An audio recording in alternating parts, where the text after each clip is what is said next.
Should Andrew Wiggins be getting more attention at this point in the season? Already, the Minnesota Timberwolves start has proven to be a handful for his opponents and just an all-round force on the court. 47 points on Sunday night in a great victory, of course, against the Lakers.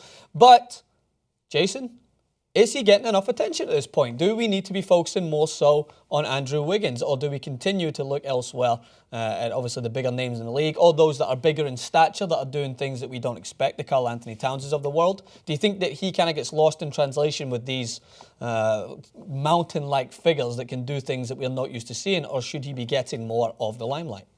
I would think that he should be getting all of the limelight when we're talking about just pure scores in the NBA. Now, DeMar DeRozan set the league on fire to open the season and is still leading the league in scoring. And no slight on DeMar DeRozan at all. The amount of attention DeRozan's getting should be equally distributed to Andrew Wiggins, because Andrew Wiggins is scoring at the same remarkable rate. The Timberwolves just aren't great yet. They just absolutely demolished the 76ers. And they put on a show. Wiggins at one point was 10 of 11 in that game. He finished 14 of 20 for 35 points. We have his game log. And if you go back to the game against the Lakers, a pretty good Lakers team that should give wings like Andrew Wiggins a problem, well, he dropped a measly 47 points on the same amount of shots. Yeah. So what people seem to be misconceiving about Andrew Wiggins so far is that he's not going to be an all-around game-changing five-tool player.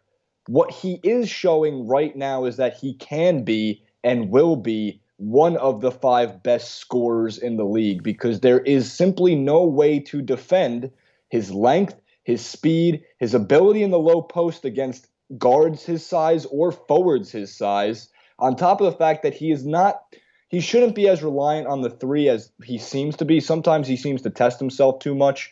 Recently he was like 3 of 6 from 3 last night and shooting 50%. He was 2 of 5 against the Lakers. There are times where he can just penetrate and get to the rim and just absolutely dunk on fools. He can go up and turn around on a lot of guys that make it seem so easy for someone. When he came into the league, Andrew Wiggins was long, and he could jump straight out of the building with a wingspan that reaches from floor to floor at times, it seemed like. Yeah. He's turning into the scorer that he's supposed to be and live up to that potential of being a number one pick as a dominant wing scorer.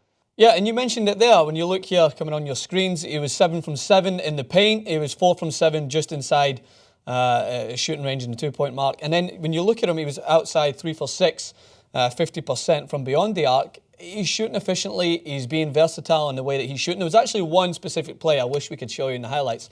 A contested turnaround jumper where he looked almost Kobe Bryant-like. And it was up against number 8 for the Lakers, funnily enough. I know Kobe wore both 8 and 24. But nonetheless, it was amazing to see how this talent, as you mentioned, can do so many different things on the court, but is still not looked at in the same sort of light that we're looking at the DeMar DeRozans of the world. And yes, DeMar DeRozan playing for the Raptors. They were Eastern Conference finalists last year.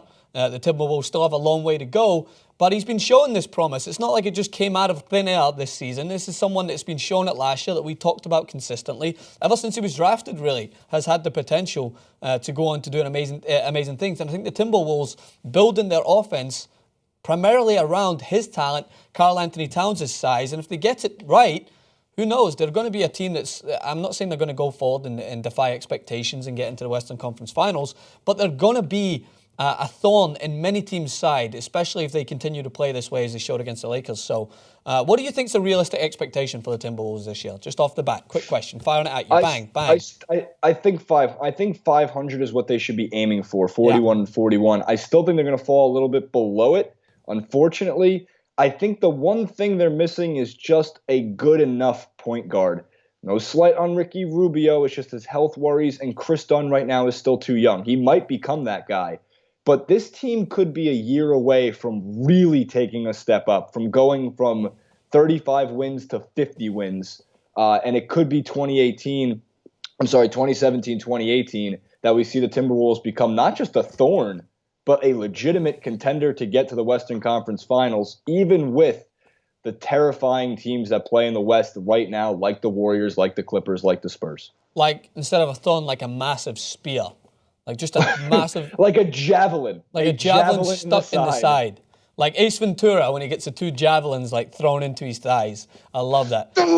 That's hands down the best gif of the whole election season is when someone I actually stole it and reposted it. But when Ace Ventura is standing there with both of those spears in his thighs, like when you have to choose between Hillary or Trump. All right, comment below. What do you think, Andrew Wiggins? Jason Rubin 91 on Twitter and Instagram. Francis_Maxwell on Twitter. Francis Maxwell host on Instagram. We've touted it before and we'll continue to tout it. Each follower we get on Instagram is a push-up Jason will do. Get those scrawny arms scruffy, if that's a term that will fit, or muscular.